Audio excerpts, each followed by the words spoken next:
1 год. Алания Синема. Вместе с нами аплодисменты.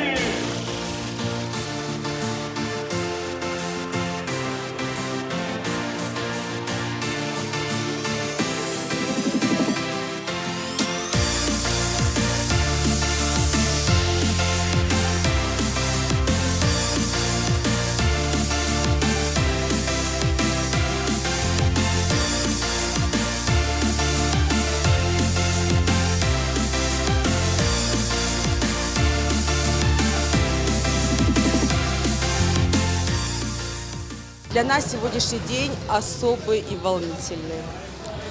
Многие жители нашего города ждали открытия этого кинотеатра. И ровно год назад кинотеатр «Алания Синема» открыл свои двери.